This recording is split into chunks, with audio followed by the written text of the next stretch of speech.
In this video, we are going to be answering the question, does something like this replace your pool's water test kit? And can it even help you replace your pool boy by making maintenance of your pool a little bit easier? Now, what this contraption is the crystal water monitor. And what it is, it's a sensor that you put in your pool, and it should give me readouts and let me know exactly what my water is doing, so I know what I have to do to keep my pool sanitary and clean. Now, how I do these videos is we install something, we thoroughly test it out, and then at the end of the video, we go over all the pros and cons, everything we liked about it and any things that we didn't like about it or things that you should know before you spend your hard-earned money on something like this. So if you like this kind of content, you'd like something that'll help you make your jobs a little bit easier around the house, please consider hitting that subscribe button. It really does help the channel out. We really would appreciate it. So we moved over into the shade of my patio so we can start doing the actual setup on the pool. Now, all of these are run through an app, and what I've done already is I've already downloaded the app and I have the app installed on my phone. So we are now going to start the setup.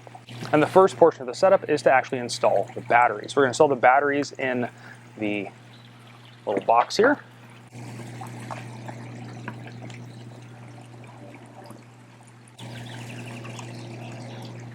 This thing does run on standard AA batteries.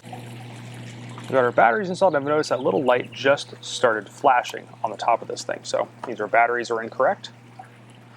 This thing does have a seal inside it, so you want to make sure that you tighten everything down. And also, if you want to make sure you keep that seal clean so you don't wind up having debris in there that may later on cause a leak.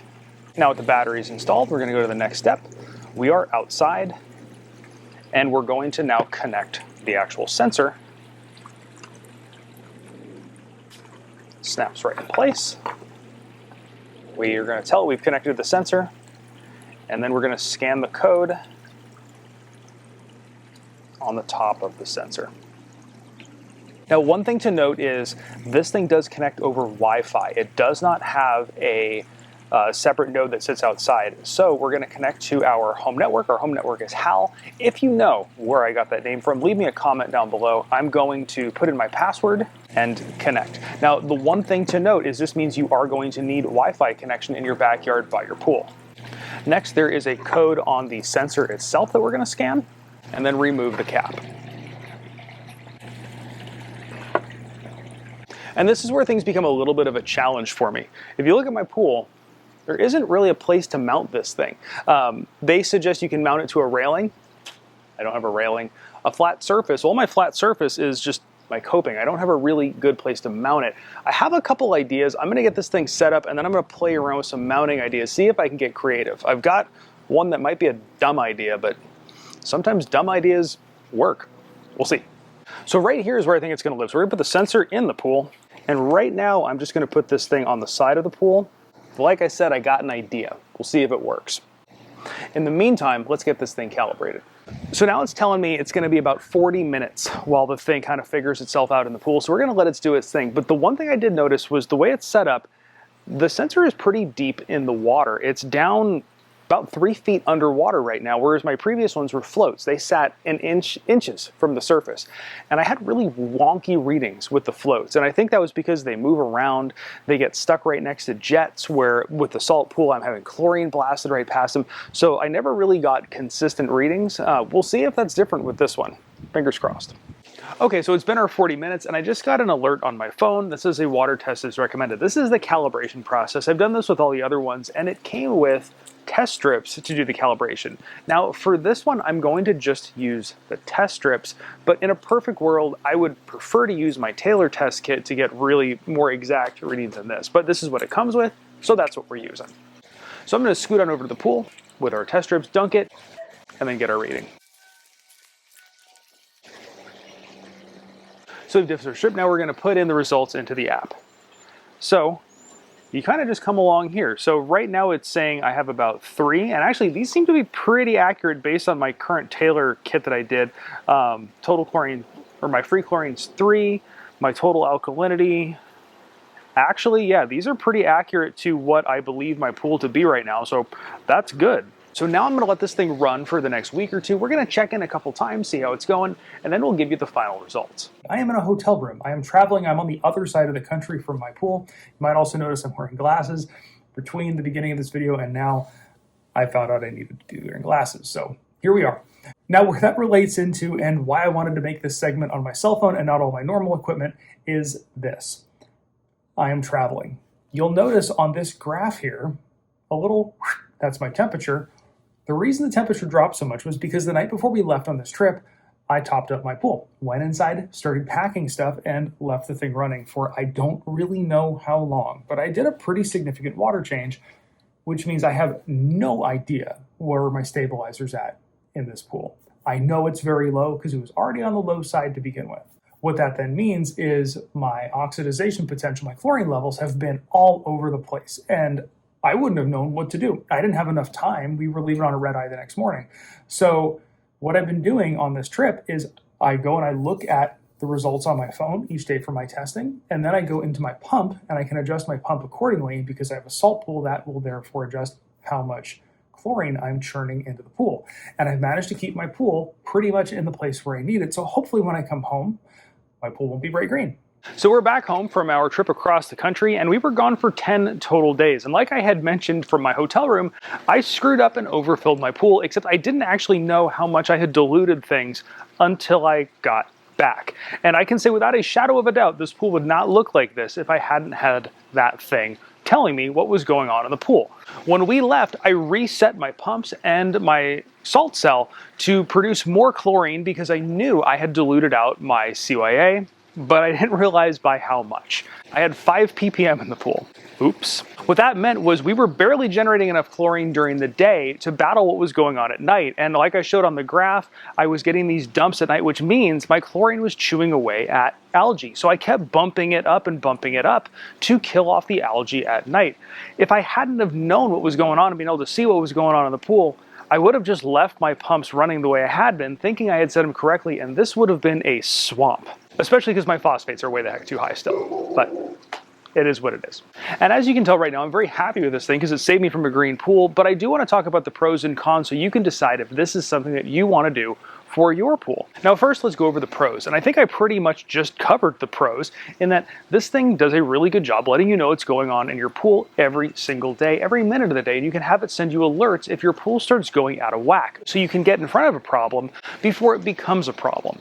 Which means if you start seeing your ORP dropping, you can go in and address the issue. Or if you see your pH getting out of whack, you can address the issue before you have a chance to actually go do a manual test of the pool.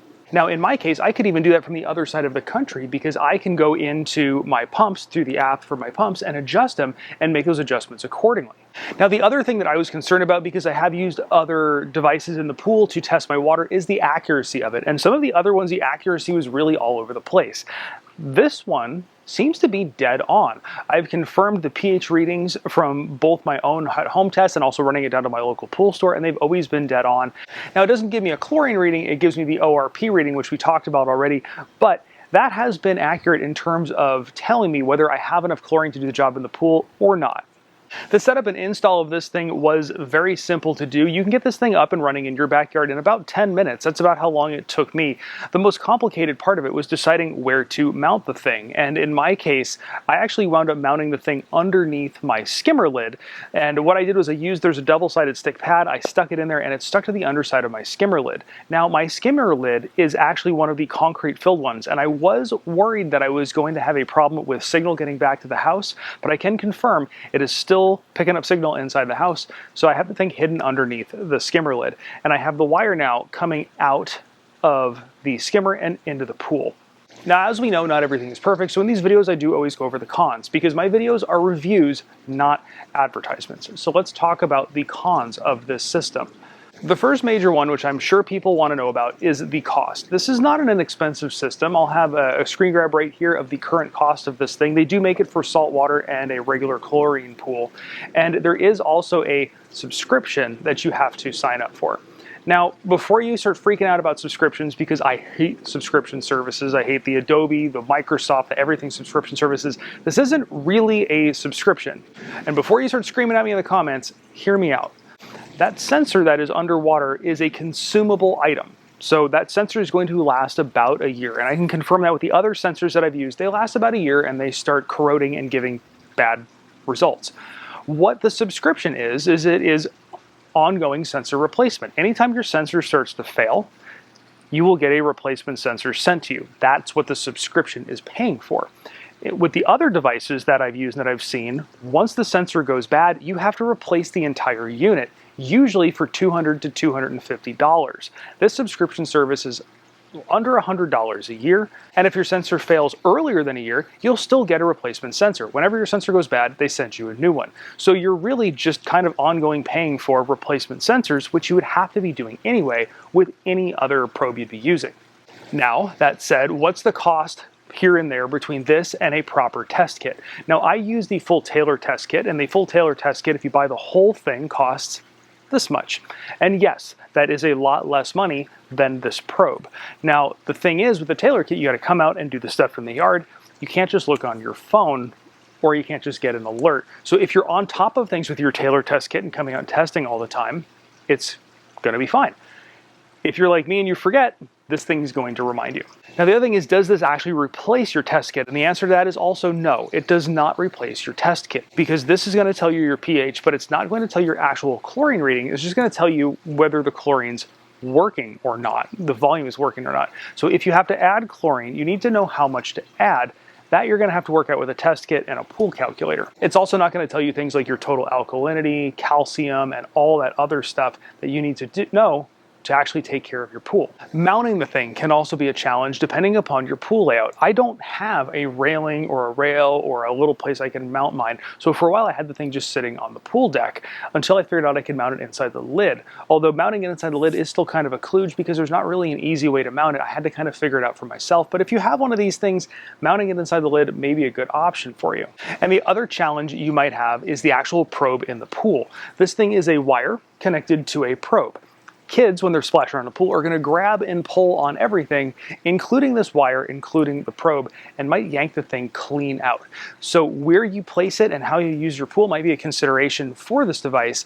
What I've been doing is, because I have the thing running out my skimmer, when I have people over, I take the whole thing and push it back into my skimmer. It gives a little wonky readings while it's in the skimmer, but it all corrects itself once you take it back out of the skimmer. But it protects it, and that way people aren't pulling on the thing. Now, the big question is, at the end of the day, would I recommend this thing?